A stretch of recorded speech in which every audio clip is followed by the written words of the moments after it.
Guys, so we are on to our third lecture on the way we classify polymers. Okay, हमने classification of polymers के दो lectures already देख लिए.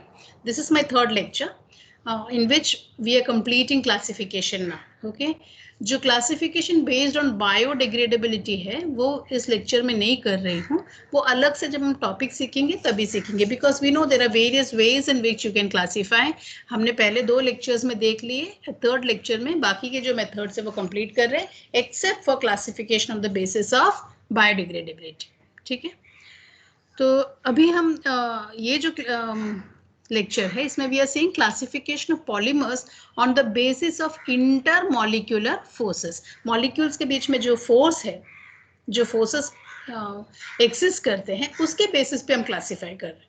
ठीक है, सो सी इंटरमॉलिक्यूलर फोर्सेस के बारे में क्यों पढ़ रहे हैं, क्योंकि वो इंटरमॉलिक्यूलर फोर्सेस बहुत रिस्पॉन्सिबल है कि ये प्लास्टिक या नॉट प्लास्टिक या कोई भी पॉलीमर, हमारा पॉलीमर जो है वो इलास्टिक होगा क्या. जैसे हम टायर्स देखते हैं, कार टायर्स या जो भी टायर है, तो वो इलास्टिक होगा क्या, उसमें बहुत स्ट्रेंथ होगी क्या, वो बहुत टफ होगा क्या. सो योर पॉलीमर उसका वेरियस प्रॉपर्टीज, मैकेनिकल प्रॉपर्टीज जैसे इलास्टिसिटी या स्ट्रेंथ या टफनेस डिपेंड करता है इंटरमॉलिक्यूलर फोर्सेस पे. That is why we are learning classification based on intermolecular forces. तो उसके बेसिस पे we are classifying polymers into 4 different types. एक तो इलास्टोमर है, फाइबर है, थर्मोप्लास्टिक है और थर्मोसेटिंग है. ओके, अब नाम से ही आप थोड़ा बहुत समझ ही जाओगे. इलास्टोमर तो ये डिपेंड करता है इलास्टिसिटी पे. तो इलास्टिसिटी क्या है, इलास्टिसिटी क्या है, दैट वी ऑल नो कि हम कुछ खींचे तो वो खींचे चले जाता है और जब छोड़ दो तो अपनी जगह आ जाती है.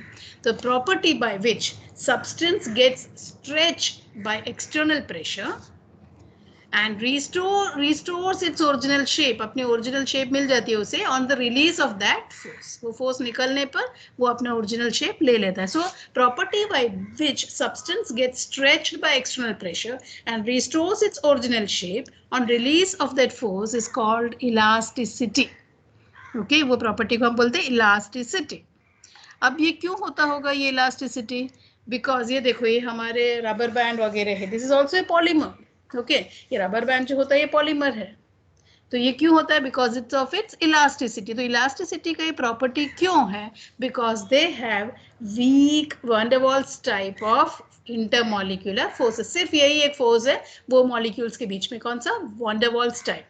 तो वैन डर वाल टाइप फोर्स के वजह से वो बहुत वीक फोर्स है, तो आप खींचे जाओ तो वो खींच जाता है. Okay, so elasticity is due to weak van der Waals type of intermolecular forces and this allows the polymer to be stretched. खींचो, फिर वो वापस अपनी शेप पे आती क्यों है, because cross links between the chain, एक एक चेन एक दूसरे के बीच में जो क्रॉस लिंक है, that helps the stretch polymer to attain its original position on removal of the external applied force.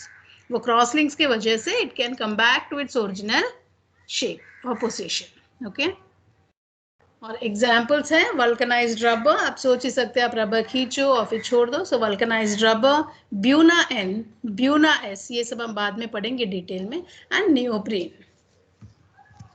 Next है फाइबर्स. फाइबर्स तो आपको पता है, फाइबर यानी धागा, तो वो बिल्कुल धागा जैसा है देखो, but these are actually form from solids, you have to remember.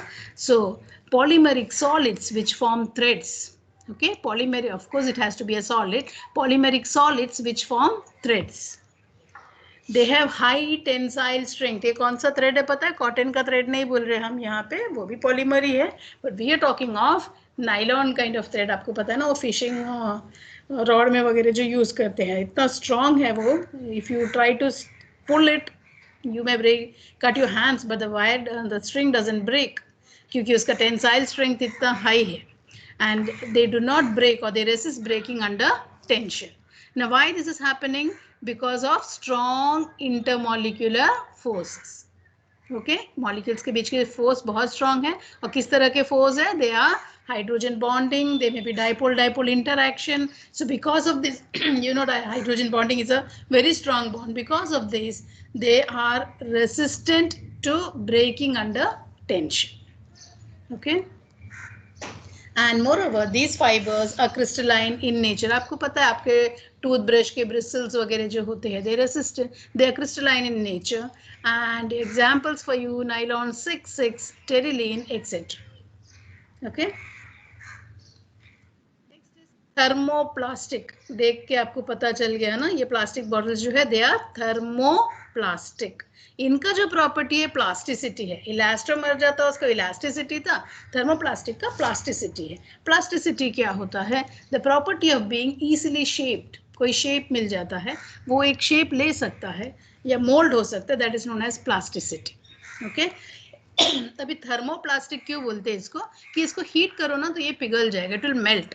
Okay, it will soft हो जाएगा ऑन हीटिंग, एंड बाद में कूल करने पे वो फिर से हार्ड हो जाता है. So what you can do is you can heat it, उसको लिक्विड बना दो, उसको किसी शेप में डाल दो, मोल्ड में डाल दो, वो शेप ले लेगा और फिर कूल होने पे वो हार्ड हो जाएगा, तो आपको वो जो शेप चाहिए था वो मिल जाता है. So this is obtain bye pouring into a mould. ये शेप वाले कोई मोल्ड में डाल दिया तो ये शेप उसको मिल जाता है. तो that is how it is made. Okay, so repeatedly softening on heating, यानी पिघल जाना on heating, and hardening on cooling. Thermoplastic का कैपेसिटी क्या है?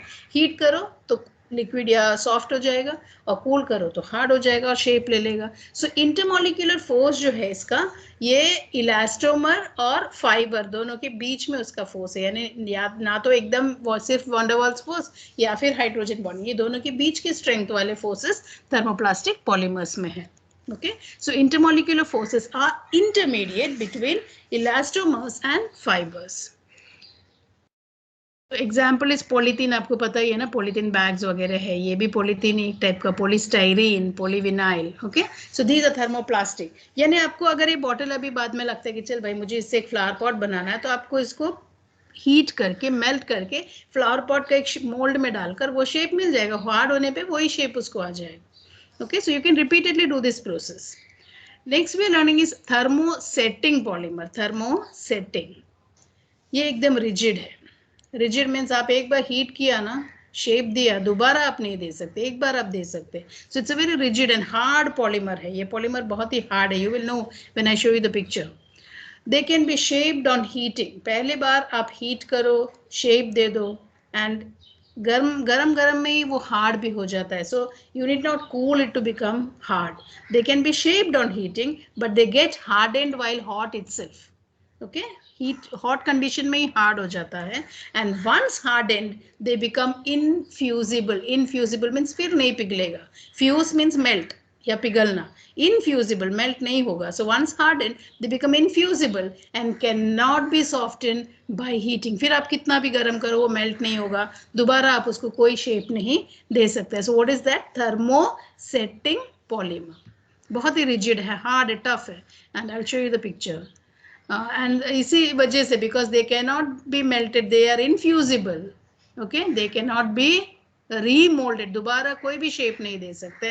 You know this. These are plates and bowls we use at home, isn't it? Melamine type. So ये thermosetting है. This is a thermosetting polymer. Okay? ये क्यों होता है ऐसे? बिकॉज इसमें क्रॉस लिंकिंग जो है बहुत ज्यादा है, due to extensive cross linking by covalent bonds which are formed in the mould during hardening और सेटिंग. हार्डनिंग को हम सेटिंग भी बोल सकते हैं. While hot itself, while hot बहुत ज्यादा क्रॉस लिंक बन जाता है, and that is why they can not be melted again. They are infusible. So you can not remould it. एक बार मोल्ड कर लिया बस वही शेप फिर permanent. Okay, so that was thermo setting. तो आपने 4 टाइप का पढ़ा: elastomer, fibre, thermoplastic and thermosetting. Thermoplastic को आप बार बार शेप बदल सकते हैं, थर्मोसेटिंग को आप शेप नहीं बदल सकते. थर्मोप्लास्टिक का जो इंटरमॉलिक्यूलर फोर्स है वो in between elastomer and fibre है. थर्मोसेटिंग वाला जो है उसमें बहुत सारा क्रॉस लिंक्स है. Okay, so that completes classification on the base of intermolecular forces. उसके बाद हम classification on the base of different monomers पढ़ते हैं, based on different monomers. अभी monomer क्या है? कोई भी पॉलीमर में पहला एक यूनिट होता है जिसको हम मोनोमर बोलते हैं. वो मोनोमर रिपीट होता है, फिर बनता है पॉलीमर. सो मोनोमर्स के डिफरेंट टाइप्स पे based also we can classify fibres. Not fibres, polymers, I am so sorry, आज पता नहीं थोड़ा सा गड़बड़ हो रहा है, बट पॉलीमर्स जो है you can classify on the type of the monomer, different monomers है उसके टाइप के अनुसार आप क्लासीफाई कर सकते हैं. So you can call it as a homopolymer, नाम से ही आपको समझ में आ गया वो कैसे होगा. And the other one is not hetero, it is copolymer. तो दो टाइप के हैं, होमोपॉलीमर एंड कोपॉलीमर. तो चलो होमोपॉलीमर को देखते हैं. होमो एक ही तरह का है ना, so only one type of repeating unit, there's only one type of repeating unit, okay, and it is usually formed from a single monomer. यानी स्टार्टिंग मटेरियल एक सिंगल है और वही रिपीट हो रहा है. कभी कभी ऐसे नहीं होते, कभी कभी दो डिफरेंट मॉलिक्यूल्स कंबाइन होके पहले मोनोमर बनेगा और फिर वो रिपीट होता है. Okay, so two types can be there. So usually form from a single monomer. Like इसमें देखो, ये हमने पहले पढ़ा था क्लासिफिकेशन में, रिंग ओपनिंग में, दिस एप्सिलॉन कैप्रोलेक्टम, ये खुल जाता है और यहाँ तक बनेगा, फिर वही रिपीट होता है. ये देखो वही रिपीट होता है. सो सिंगल मोनोमर से आपको मिल सकता है. ओके, और ये देखो, ये आपका एक एग्जाम्पल है. This is a homopolymer. ये जो ब्रश है वॉशरूम वगैरह बाथरूम वगैरह क्लीन करना, this is obtain from a homopolymer, only one type of monomer. Okay, sometimes the repeating unit itself is made up of two different monomers. समझ में आ गया ना, वो जो रिपीटिंग यूनिट है उसी का बेस पे हम क्लासिफाई कर रहे हैं. एक मतलब उसको, वो अगर एक ही टाइप का है तो उसको हम बोलते हैं होमोपॉलीमर. वो रिपीटिंग यूनिट एक ही होना चाहिए. तो वो रिपीटिंग यूनिट खुद कैसे बन सकता है, या तो सिंगल मॉलिक्यूल से बन सकते हैं, सिंगल मोनोमर से बन सकता है, या फिर it may be made of two different monomers. Like इसमें देखो, इसमें adipic acid and hexamethylene diamine, adipic acid and hexamethylene diamine, ये दोनों कंबाइन होके ये एक मोनोमर बनता है और ये यूनिट फिर से रिपीट होने के टाइम वो पॉलीमर बन जाता है. So this is a monomer. लेकिन ये जो स्टार्टिंग यूनिट है, this is made from two monomers. Okay, this starting unit is made from two monomers, but both of them, ये दोनों कंबाइन होने के बाद जो यूनिट बनता है, this is the repeating unit. Okay, and वो एक ही होता है, यही रिपीट होता है, एक ही टाइप का मोनोमर रिपीट हो रहा है. So you call it as a homopolymer. Okay, nylon 66 is an example of this. आपको ये सब मालूम है, आपने बहुत बार देखा है. ये देखो आपके कोम्स है, ब्रशेस है. Okay, these are all nylon 66 which is a homopolymer. Then we come to copolymer. अभी आपको समझ गया ना, होमोपॉलीमर में एक ही टाइप के रिपीटिंग यूनिट्स होते हैं, तो यहाँ पे डिफरेंट रिपीटिंग यूनिट्स होगा.